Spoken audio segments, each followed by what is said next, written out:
more than willing to listen. Let's do a mock draft presented by Pizza Hut. We'll look at the Dallas Cowboys. Daniel Jeremiah, who takes a Friday off, has him going Jalen Ramsey. Chuck D has him going with the running back, Ezekiel Elliott. Charlie Casserly says Joey Bosa. Curtis Conway, the outlier, but I like this. Bold. He says Shaq Lawson. We know that is an area of need. They badly need defensive line help. They badly need help getting after the passer. Curtis, start with you because you had Shaq Lawson there. Are they forced to go to a need here? I think so. I mean, especially at 4. And when you talk about Bosa and Shaq Lawson, I actually like both of those guys the same.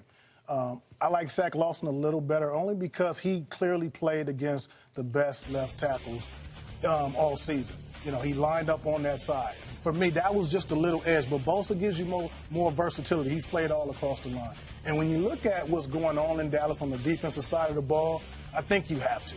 I think you have to go defense, and you got 2 guys there that can be day 1 starters. Well, I mean, hypothetically, Charles, if the Chargers go Laramie Tunsil or someone trades up to number 3 and goes Laramie Tunsil or any offensive lineman for that matter, that gives Dallas badly in need of defense, as Curtis said, their choice of any defensive player on the board. Yeah, including Jalen Ramsey at that point, and that's been a need for them for a while as well.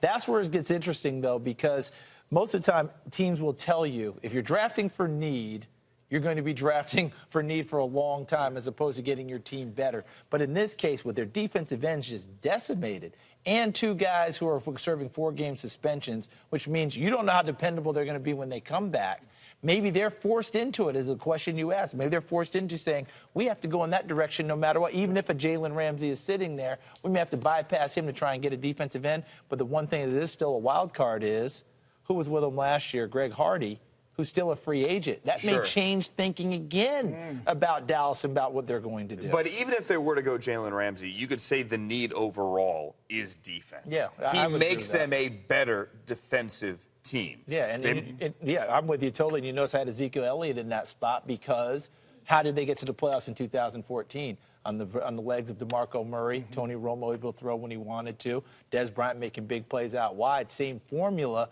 But this latest news here with DeMarcus Lawrence being out, that really may change things drastically for Dallas. And that news is a suspension for the first month of the season, so a decimated defensive line gets even shorter on the bench there, so you would have to think they would go defense. Real quick here, with the 2 quarterbacks off the board at 1 and 2, and I know we talked Paxton Lynch before when Kimberly was reporting from Florham Park with the Jets. There's no way there's a quarterback pick. There's no way Lynch gets all the way to 4 here, right? No, I don't see him getting all the way to 4. The next place in line, if you're going to have the bold pick, is Cleveland at 8.